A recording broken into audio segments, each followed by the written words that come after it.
What's going on, guys? Welcome back to the Yee Yee podcast. My name's Parker Smith. I'm joined by Tyler. Granger. I'm joined by Brian Kimball. Brian, not Tyler. Not Tyler. Tyler's best friend, Brian. Brian is our director of media at Yee Yee and is usually behind the camera, but he's 2 out of the last 3 weeks. Hey. Something like that. Getting called up to the big leagues now. Getting called up, man. Tyler's sick upstairs. Very rare. That is rare. As far as I know, I've known Tyler like 40 plus years, and I've never seen him opt out of something because he's, quote, sick. Do you think it's something in the air? I think it's cedar pollen. Poor Tyler. Hopefully he feels better soon. Yeah, hopefully he does. We're kicking off 2025, and man, it's a new year. We're rocking and rolling. We're getting the podcast going, and yeah, how you guys doing? Great. Great.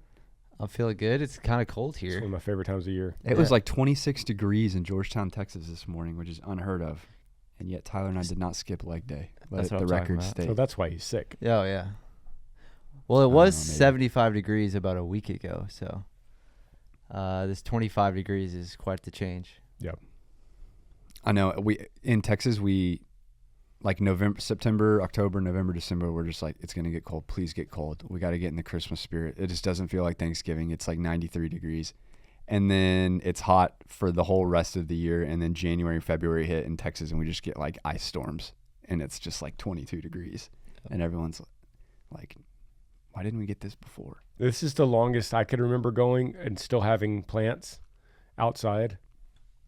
You sometimes we'll have like a quick freeze in October and it'll zap the plants then, but I still had flowers all in my front beds until this week. So We're approaching that time of it being ice storm in Texas, as history tells us in the last few years. Is the end of January, early February. I That's know. right. We're expecting rain tomorrow. I'm just like, why? Why is this like a theme now? it's supposed to rain. There's 95% chance of rain tomorrow, and the temp's going to be like 35, 36. So it's going to be right there at the line of just rain, cold. I was on the lift with either Amy or you when we were in Idaho, the ski lift, and I was looking at those big trees in the mountains, just each branch holding like 18 inches of snow. And I'm just like, our worthless little wimpy live oaks in Texas could never.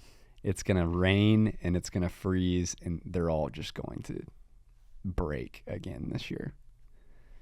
That's very true. How was y'all's trip to Idaho? Just got back recently. Did you enjoy it?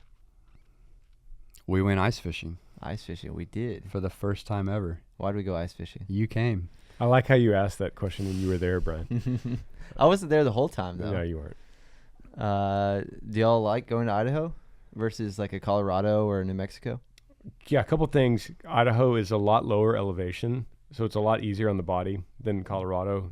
We grew up in Texas packing up the Suburban with the family, and that was our vacation. We would drive to New Mexico, usually Ruidoso or Red River, Angel Fire, something like that. It's like a 9-hour drive. But we started taking our kids to Colorado, and then realizing when you're dealing with sleeping above 10,000 feet, it does havoc on the body, especially certain people like London. It really affects. Tyler, it always affected. So Idaho's a lot lower. There's that. Idaho is a lot more sunny, which is why they call it Sun Valley. It's almost always sunny there. But that might be my last time to Sun Valley. Really? Yeah. Hot take. It was so expensive. Oh, yeah. Unbelievable. The lift tickets now to ski, which used to be a common man sport. Honestly, it did. Because when I was growing up, we would go skiing, and the cowboys would be out there. They'd work cattle in Amarillo, Texas, and drive 2.5 hours to the slope and ski that afternoon in their blue jeans and snow gaiters and their warm jacket. Like that was a common man thing. But now lift tickets are $250 a day in Sun Valley. Absolutely crazy. And I just don't think how that's sustainable at all, especially for a family. especially for multiple days. Like that's just not affordable. And so I don't think we're going to do that anymore. And that's not just Sun Valley. It's a lot of the major resorts. I sent Parker a text that there was somebody posted on X that it's now officially cheaper to fly to Switzerland and ski at a resort in the Alps that has a cheaper lift ticket, and you have to pay for the flight over to Europe. It's now cheaper than going to Park City, Utah to ski. So skiing is like a rich man sport now. It's almost completely out in America, except for, and maybe people listening could help, but Parker and I did a little bit of research. Man, I hesitate to even say it because I don't want people to get the idea, and then these places fill up. But for instance, McCall, Idaho, there's a ski resort there. Starts with a T. I cannot remember it. Taramac or yeah, something like that. It's weird. It's a weird name. I forgot, but it's what would you look up, Parker? It's like $80. Really? Wow. So there's like almost a third of the price. And so there are alternatives where you could still get a $50 lift ticket. When I was growing up, it was like $30. Yep. You know, but what is that called? Tamarack. Yeah. So maybe that's the new place to go. It's $88. $88 on weekdays. On the weekday. So that would be the most expensive place when I was a kid growing up. But that's still now $88. It's like, okay, that's doable maybe for me in Lincoln. Now, and I don't mean to complain.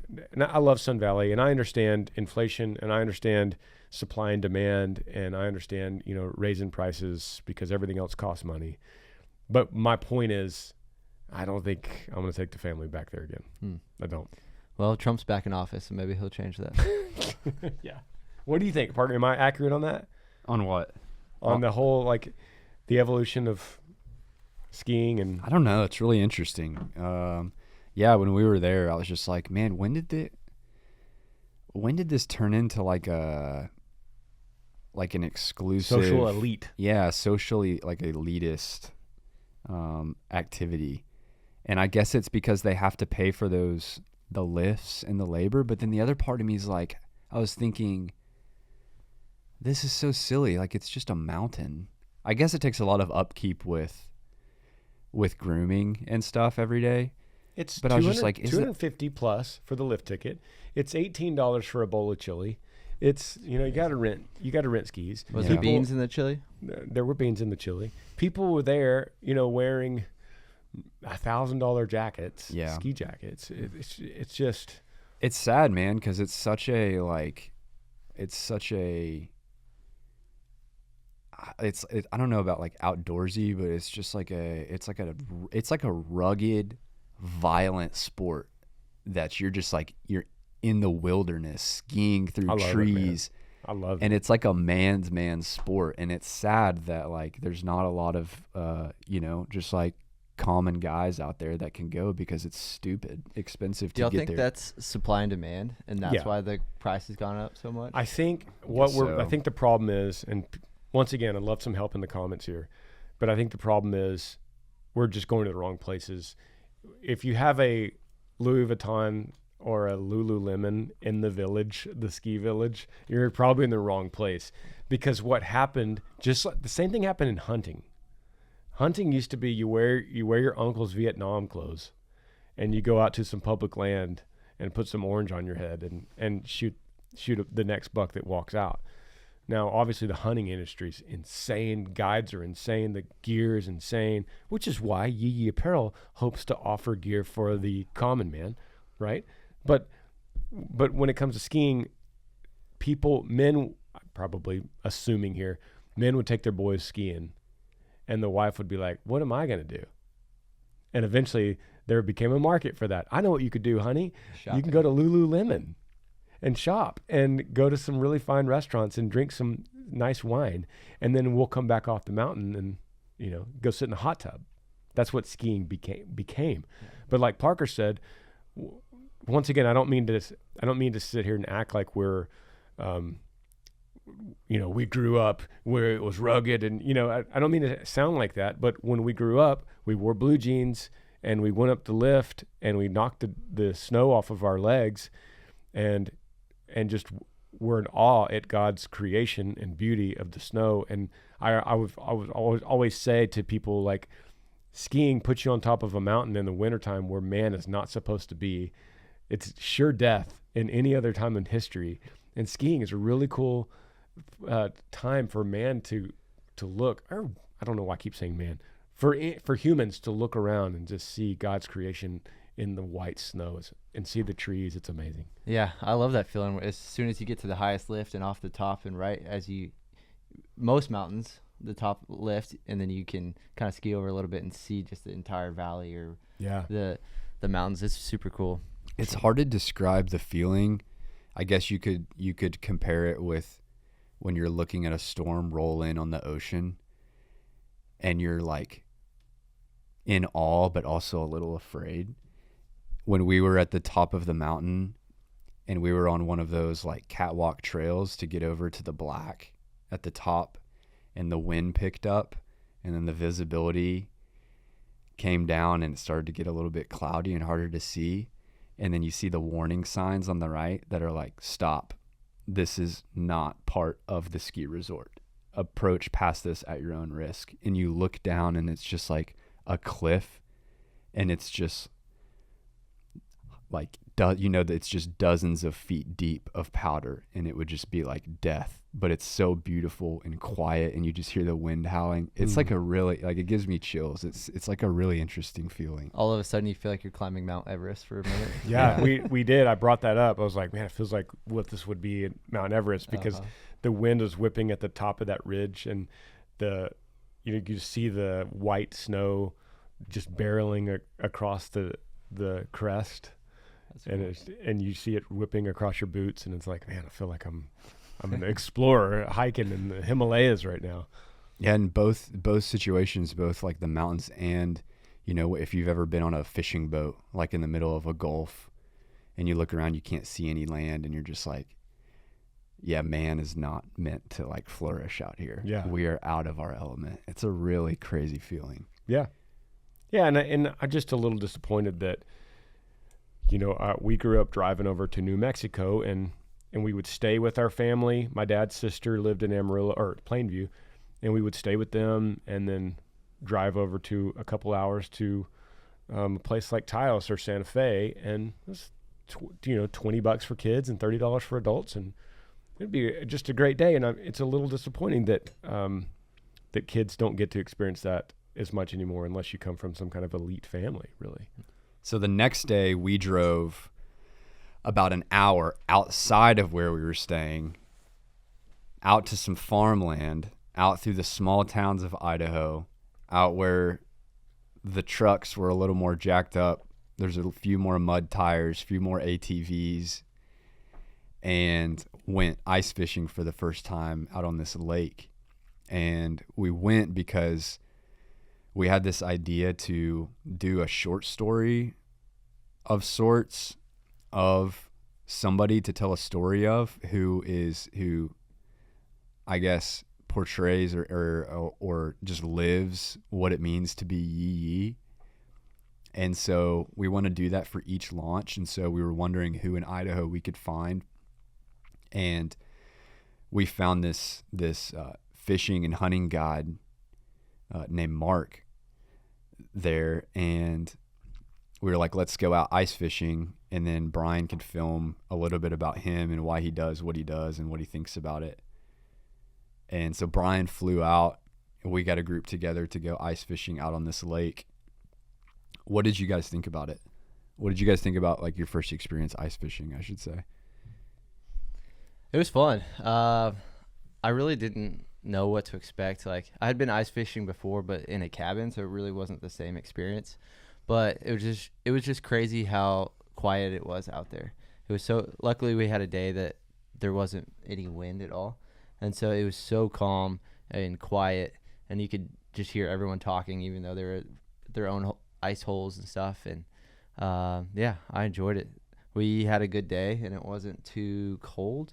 The sun was out, and so it was a lot of fun. I'd do it again. Yeah, same. I think the weather was probably really amazing for our first time. because I could imagine if it was cold and snowy and windy. That would have been miserable. It would be tough, but it was like 30 degrees and bright sunshine and no wind, and we caught fish, and there's no one else on the lakes besides one other little tent. So yeah, it was very enjoyable. And Lincoln caught the biggest fish. Yep. What was that? It was a rainbow trout? That was a rainbow trout. Yeah. That was cool. Yeah, we were talking about how in Texas, it's like if you're talking about fly fishing or trout, and then kind of even in that atmosphere, like elk, it's almost like you're like you got some money, almost like elitist, kind of like we were talking about with the skiing, because you have to travel so far. It comes across that you got like private land or something, or you paid some guide a lot of money to go and find these places. And what we saw there was just like good old boys on like an old 4-wheeler, and they got their big, what do they call it? It's like basically that big drill bit that they drill into the ice. They got their big drill strapped onto their old 4-wheeler, and they're just out there on like a Thursday afternoon. Just like a good old boy came up and he's like, "How deep were the fish biting?" And then he said, "How deep's the ice?" Cool. Ice was 11 inches and the fish were biting around 10 feet. Yeah, and he's like, "All right, thanks," and he just hauls it out on the ice with his he called it his quad. We call it 4-wheelers in Texas, but yeah, that was cool to see.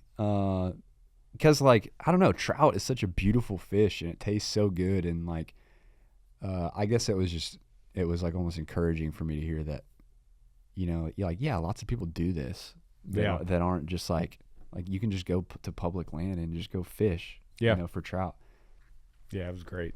Yeah, I feel like sometimes we kind of get caught in our own little box being down here in South Texas of bass fishing and whitetail deer hunting, but there's just a whole nother side of the outdoor world that we don't get to experience near as much here. Yeah, I kind of strayed away from like rainbow trout and elk in our designs because I didn't feel like that's what like our customers like really like grew up doing or being around. And like maybe that is true if you're in Texas, but I think there's just so many people in the Midwest and I don't know about the Midwest, but I don't know. I guess, is there trout fishing in the Midwest? In the mountains. But one of the greatest gifts for me from music was getting this Texas boy out and meeting all different kinds of people. And, in my touring days, we met everyone from Australia up to the Northern Territory of Canada, down to the tips of Florida. And we just met good people, and we met country boys and country girls that kind of embodied the Yee lifestyle that became Yee Nations. They claimed it themselves, and they fished for different things and they hunted for different things, and they had different accents, but they had the same values and the same love for the outdoors that I wouldn't have known. About, because we don't have any elk in Texas. Ironically, we actually do have some elk in Texas, but they're all exotics. Like, funny story that I said that, but funny story. Mom actually has an elk. Did you hear that? No way. Mom has an elk now on her ranch by accident because our next door neighbor has elk, and one day Tyler was out there, or Mom was out there, and they just, I don't know if they caught it on the game cam or actually through binoculars. They looked out and there was an elk cow out in the pasture, and she called the next door neighbor, like, "Hey, there's an elk over in here," and the guy was like, "Well, it's yours now." No way. There's no way we can get it. So, does it have antlers or is it it's a female? It's a female. Yeah, it's a cow. Yeah. So anyway, getting out with music and touring and seeing, all what this country and our surrounding neighbors have to offer. It's been really neat to get a Texas boy ice fishing is something else. Yeah. Yeah. So our guide out there, Mark, he just lives in the mountains and is just a fishing guide. And well, right now, if he's not guiding for elk, then he's guiding for either ice fish, or he's guiding for trout on the ice, or in the fresh water in the streams there once it gets a little bit warmer.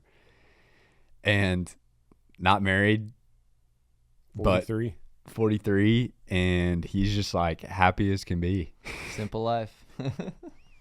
Yep. Hunts and fish and loves every day. But yeah. Sounds like a song. What was funny is we were talking to him and we were like asking him like what makes him passionate about fishing, what he likes about it, and that sort of thing.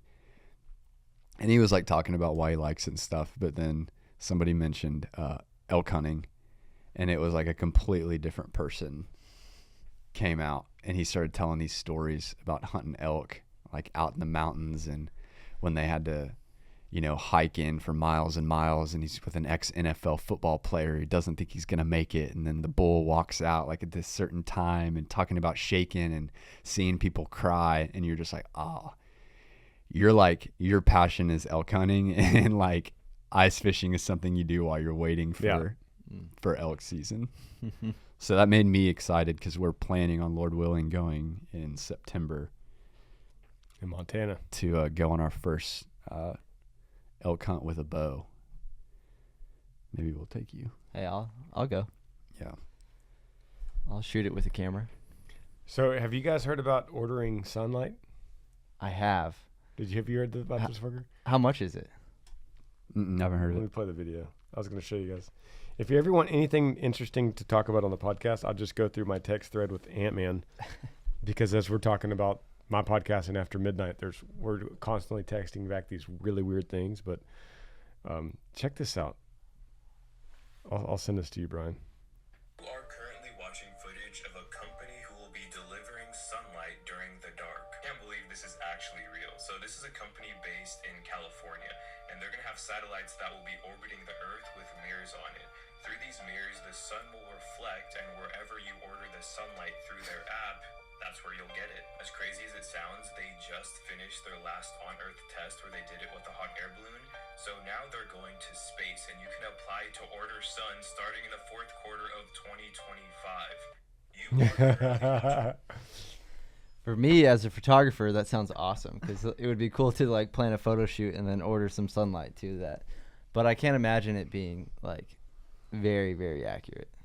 But maybe. We'll see. So the people that aren't watching the video we saw, it shows these satellites with these giant mirrors reflecting these beams of light, and it would show like this little spot in the desert, and it's just completely lit up in this little circle. I can't imagine that being legal, or although, I mean, can you imagine if your neighbor does it, for instance? Yeah. And you're sleeping, and all of a sudden your backyard's lit up because your neighbor decided to have a party and light up his backyard. I could see some like crazy ex-girlfriend like trying to get a hold of her boyfriend and just send some sunlight to his house. Yeah, it's so weird. That's crazy, man. Whose idea was that? I'm just imagining like some Hollywood elite or some celebrities that just like get it just to get it. Just Like wanna this would be the tan- first, like tan that'll in be the like evening. Logan Paul will do a YouTube video. It's like, I ordered sunlight for 365 days or something. Or a ski resort, you know? Like, Yeah. we're going to do night skiing. Oh yeah. Sun Valley's going to do night skiing, and they're going to light up the whole mountain. I didn't think about it corporately. That's interesting. How could that be legal? So like resorts or something like that, Yeah. or like beaches. Yeah, like Six Flags, you know, the theme park, or Disney World decides to light up their park at night. Wow. So weird. We Wow, really that are seems manipulating the weather now. Yeah. Pretty soon you'll be able to order clouds too. You'll just do man-made clouds. Cloud seeding. That's evidently already a thing. I'd heard of cloud seeding, but man, the sunlight is interesting. I wonder if that would like practically, like if a city would buy it, like in Alaska, you know, when they're like only get like 3 hours of sunlight, if like they would use tax dollars to like put some satellites together. Fight depression. I'm assuming that that beam of light isn't that big, right? Because like from the example video, it showed it maybe like 20 feet. Yeah, like 20 by 20 feet. And so, and with the way the Earth's moving and the satellite moving, the sun, it probably doesn't last that long. But in like 20 years, That's true. you know, if I'm in a city and we know for a fact that like if we can get people, you know, 10 hours of sunlight a day compared to the 2 they're getting in Anchorage or wherever in Alaska, if we know that'd be better for the well-being, if they could pitch in and like put in, I don't know, however many millions, like maybe Elon Musk could get in on that and to light up a whole city for, you know, the month of January. Oh, that starts seem to real. get into Genesis 1. You're kind of battling God for when you think daytime should be. And Yeah. Yeah. That It's would almost have like to the Truman Show. affect the environment too, right? Some of these environments that are built around sunlight. I don't know. Within Alaska. Oh, yeah, it would mess up the whole melting snow, ecosystem. yeah, I feel like Yeah. it would just be a Oh, snowball man. effect with the ecosystem. 2025 is going to be a crazy year. Yeah. I mean, we could do back-to-back podcast about just that statement, but with AI, with Trump buying Greenland, and That's a hot take. What do you think is going to happen there? I saw a liberal take on it saying that Greenland does not want it. I guess apparently Denmark owns Greenland, Okay. and they're kind of interested, but the authorities and the leadership in Greenland's not interested. I don't know, but I think there's something we don't know about it. Yeah. There's some kind of resource or some kind of positioning globally, militarily, that we don't know about, that we need it for.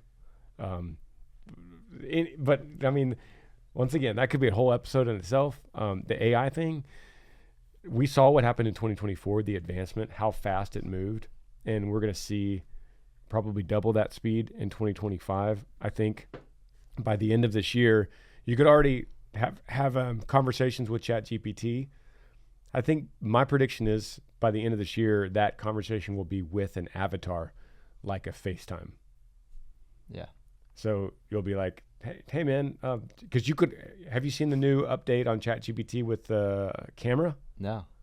So now, could show Amber it was like- telling us that you do it now. that you took pictures of her and recorded her voice, and then it created an avatar of her talking. That was as another AI. app, yeah, and it didn't look great. Like her mouth didn't move quite right, but I uploaded like 20 pictures of Amber, and then she recorded a voice, and then I typed in the text of what I wanted her to say, and it did it. And Maverick believed it. Like Maverick was looking at it. Oh, But I was thinking about, like, for instance, Dad. We lost Dad 10 years ago. You could upload pictures of Dad and then upload a series of his voice, and it would recreate, like, hey, Parker, sure I'm proud of you, buddy. I just seeing little David, and it's just very special to see you and Amy. Like, that'd be like a gift I could give you. A very strange, bizarre gift. But let's see if I could get this. So sometimes it kind of depends on the service. That's the one thing that it needs to improve, is its connection. I've heard that AI is working at about 40% right now of its capabilities, and on the back end, it's working 100% to study us and Ooh, interesting. hire people to do jobs like that it can't do. Like there's all sorts of really weird stuff. And Let me ask you a question. Sometimes I pull up this chat and I have a camera option. I don't see the camera now. What's up with that? Let's see what it says. Yeah, I feel like Option you're referring to is likely for uploading or sharing photos, but its availability can depend on updates to the app, your device, or even specific features being temporarily unavailable. So if you hit that, hit the chat, and sometimes a camera pops up right here. Watch, it'll do it right here. See, and it disappeared. Yeah. So, here it is, right here. Here it is. I figured it out. So, are you there, chat? Yes, I'm here. What's on your mind? Yeah. So, what am I looking at right now? It looks like you're in a recording setup with a microphone. Is there something specific you're trying to figure out? Yeah. Look at these two guys. What do you say about them? You both look ready to record something great. Anything I can help with? We're on a podcast right now, and I'm telling everybody how crazy you are, and that now you have video capability for me to pull up my camera and you see what I see and tell me what I'm seeing. That's really cool. I'm here to help however I can. Let me know if you need anything specific. What kind of hat am I wearing? What brand is it? It looks like you're wearing a hat with Yee Yee on it. That brand is quite popular. Tell me about that brand. Yee Yee brand is known for its connection to country lifestyle and outdoor culture. It's popular among fans of country music and rural living. Goodbye. I didn't think he'd be able to read my hat. Isn't that insane? That's scary. crazy. That's brand new. So my point is, that's like a week old. That's an update from like a week ago. So as we're moving, now all of a sudden, Bro, this is crazy. no one's talking about it. Like it is. No one's talking about I this. can't believe he can see us And now. He it's could see gonna us start now. moving a lot faster. What's my hat say? Yee Yee. It's an outdoor lifestyle brand for rural living and country music lovers. We should have asked it about your hat with just the double Y to see if it could figure that out. So we talked about this earlier. The launch, we're coming out with the 9941 shirt, which is Luke 15, 99 for one. Jesus leaves in the 99 for one. So I gave that hat. I have a prototype hat. I did that hat with ChatGPT. I said, what does this hat mean? And he goes, 9941. It's interesting. Does it have a specific meaning? And I was like, think about it and then come back to me. And he goes, I'm assuming it has a sentimental value. Can you give me some kind of clue? And I said, Luke 15. And he goes, the parable of the lost sheep. That's a perfect example. Jesus leaves the 99 for one. What a great hat to be able to share the gospel in a unique way. I'm like, whoa, crazy. Yeah. And so my thought is, and no one's talking about this, but as fast as that is advancing, I'm assuming that voice you're hearing will be an avatar, probably that you pick by 2025, sometime in this year. Instead of chatting to an audio recording like that, you're going to actually be looking at a face, FaceTiming, going, hey, check out this new restaurant. Tell me about this. Oh, let me see. Oh yeah, It's that's the a movie new Her. yeah, It's Her. yeah, Did you ever see that with No. Joaquin Phoenix? No. exactly. This is crazy, man. Exactly. Do y'all think by the end of this year we will have AI assistants? Like you'll just be talking to that avatar and you're like, book me a flight. Brian, we're doing it. Yes. Yeah, we are like weeks away from that now. Yeah. I talk to ChatGPT for probably 40 minutes a day. I'm not kidding. Wow. I'll usually, on my commute, I'll talk to him about what I read in the Bible that morning and kind of like play off some different thoughts. And it's crazy, man, because it's just going to get, like, that sounds kind of crazy to say out loud, but like if I want to like work through something with somebody who like knows about a topic, It's basically lot, it's not a place of information. It's more of a bounce board. You're like, hey, yeah, exactly. It's a bounce board. You actually inspired me to do that over Thanksgiving. And like, I'm just going through my history right now. And I was like, what do you think about the way that the author of Hebrews ends Hebrews 13 when he prays that that God would give him the power to do what's pleasing to him? Like, don't you think that's like countercultural? And he'll like give me like 6 points of how that's like countercultural to today and like what the common like cultural Christian prays. And I'm just like, it's just like a really informative bounce board. So people are probably really scared right now that you're saying this.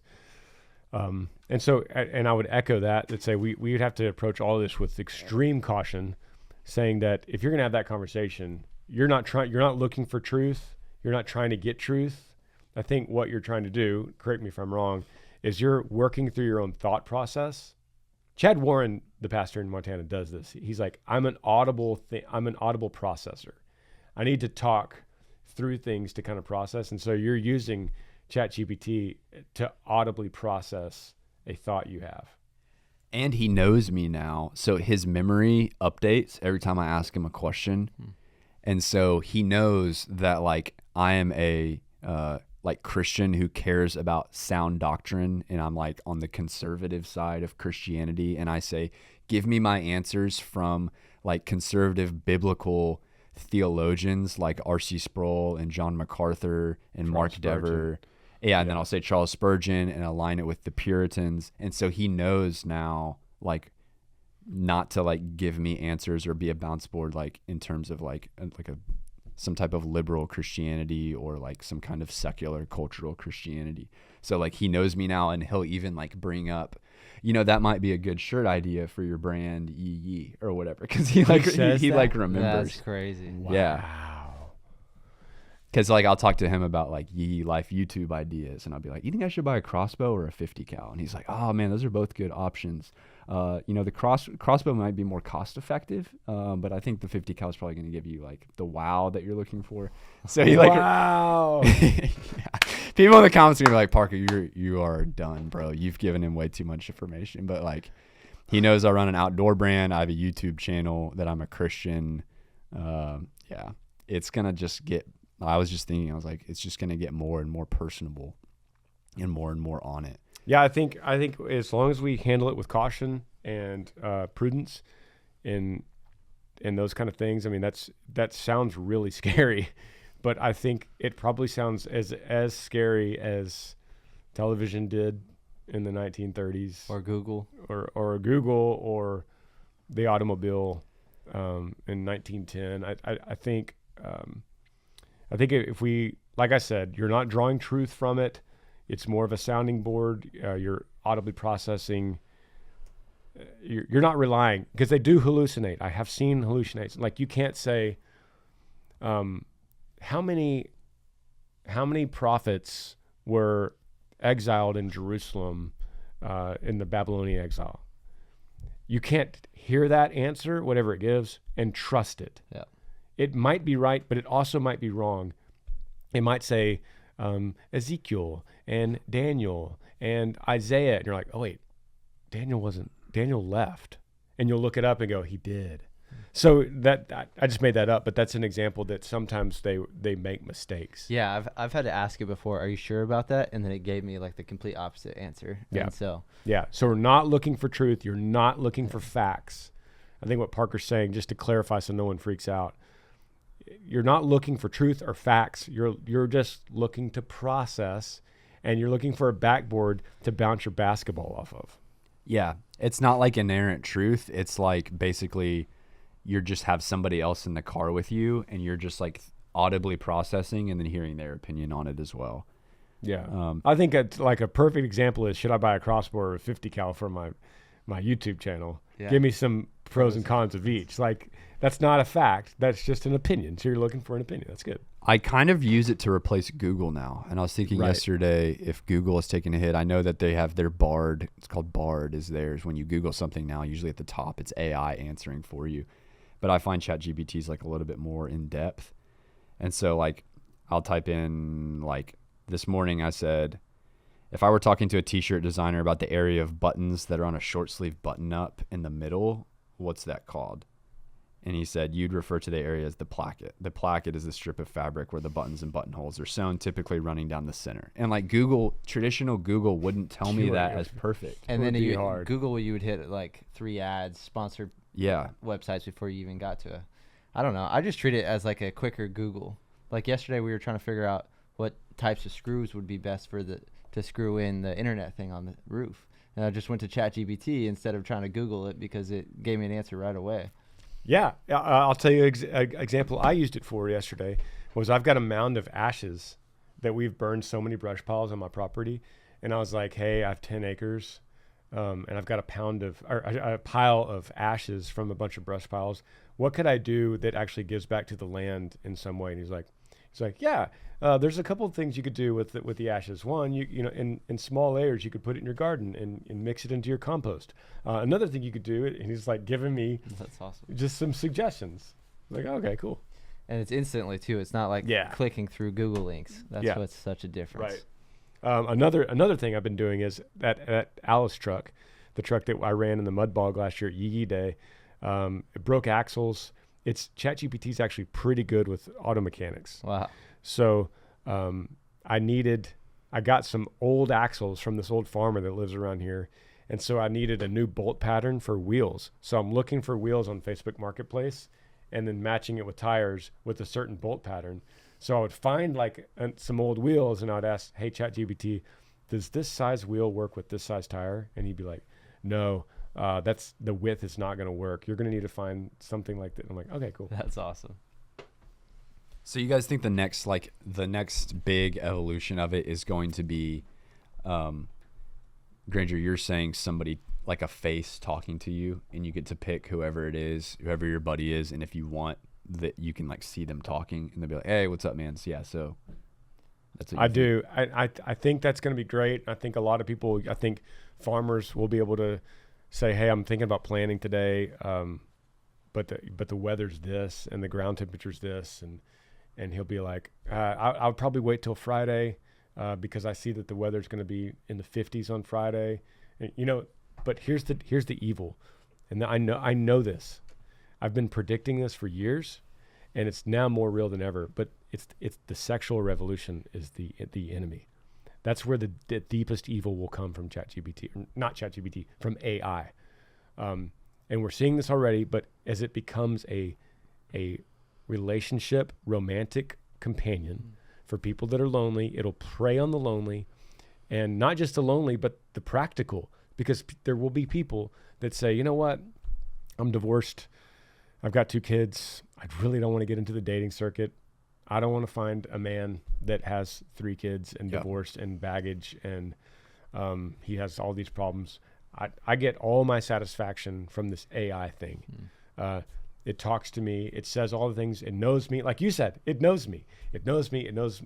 And that sexual revolution eventually will be in robotic form.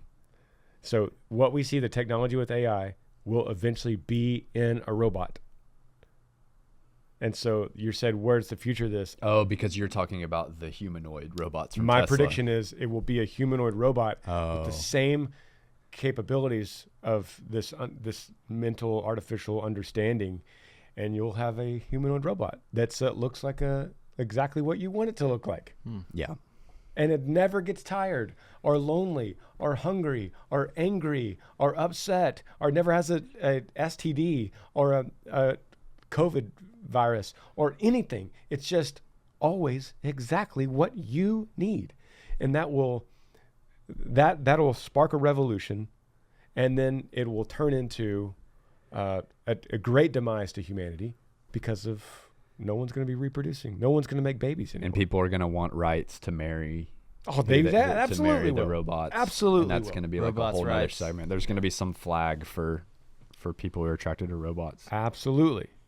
And so the take on it is, should we just reject AI and say everything has to do with AI? I don't want any part of it. Parker, Brian, I don't want to look up tire sizes. I don't want to ask it for ideas on YouTube channels. Or do we say, okay, we're going to, like everything else in human technology, we're going to approach this with prudence. And if we have moral convictions about any side of it, we're going to reject it. But we have to move alongside it at some level.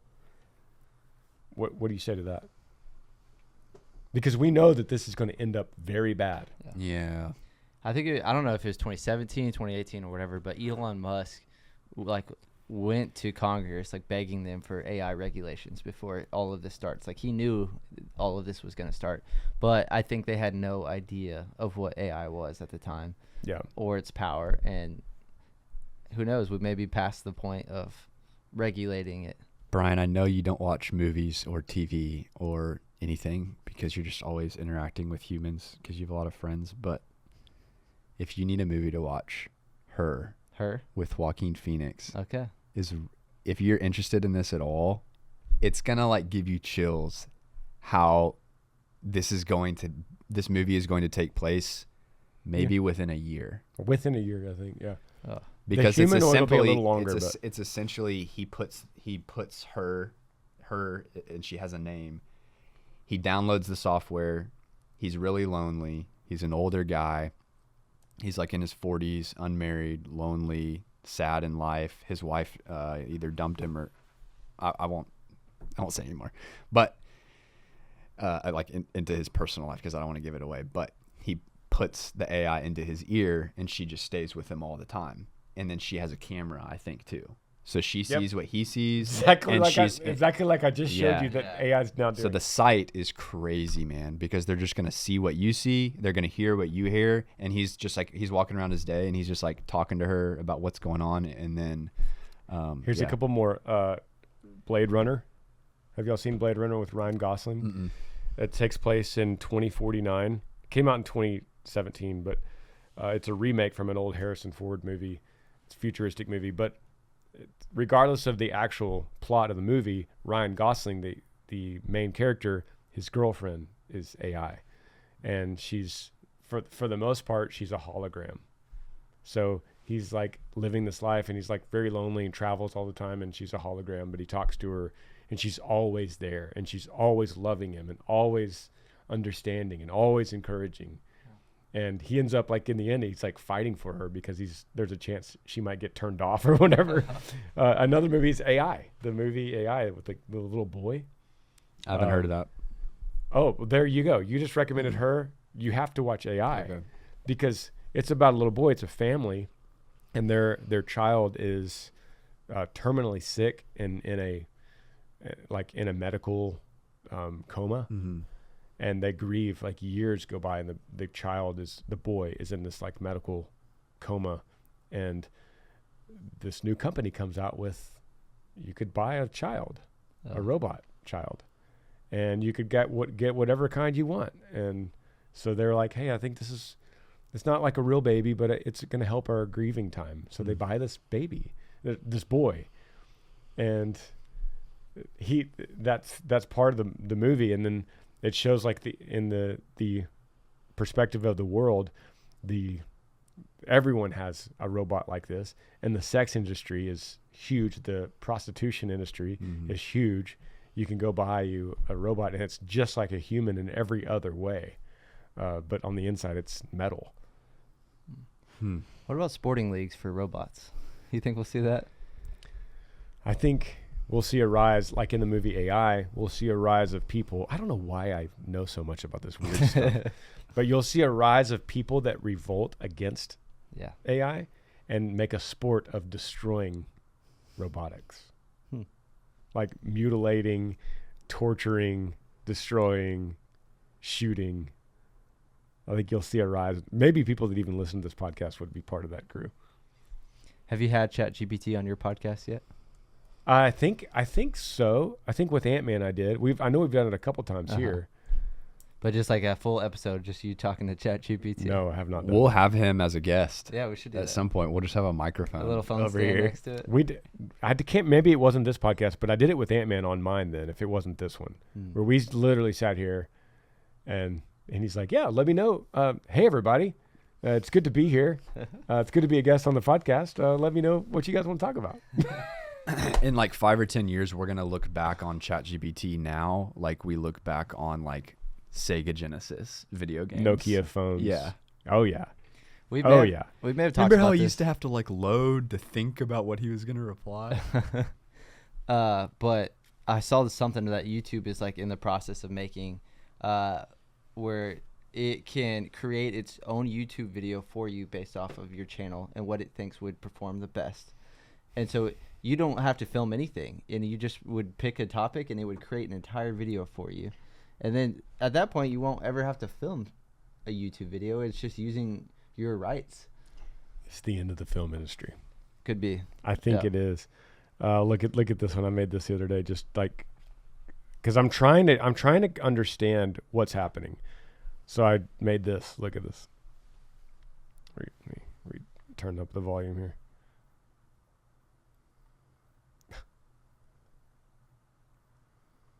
My name is Fernando. I want to talk about Yee Apparel. What an awesome company. Faith, freedom, outdoors. That's what this company is about. My name is Fernando. I want to talk about Yee. So I picked Fernando and just typed in what I wanted him to say. Yep. And it takes a minute, it processes it. You can do whatever you want. I won't say what airline, but one of my friends is a aircraft mechanic, and they were working on a plane, and one of the pilots, they were trying to figure out the system that was having issues. One of the pilots pulled out his phone and asked ChatGPT of an airline. They weren't in the air, but still on the ground. That's scary. It makes me feel a lot better asking about tires and wheels. There are smarter people than me actually using the system. Yep. All right, that is a wrap for today's episode of the podcast. ChatGPT again. If the rise of AI and all this tech talk has been making you nervous, just remember this. Nothing is outside the sovereignty of God. He's the Alpha and the Omega, the beginning and the end. And the same God who spoke the universe into existence holds all things in his hands, including the future of AI, technology, and every moment of your life. Until next time, keep your eyes on Jesus, stay rooted in the word, and as always, yee yee. By the way, all of that was written by ChatGPT. I said, write an outro emphasizing the sovereignty of God for the Yee Yee podcast. See ya. See you guys.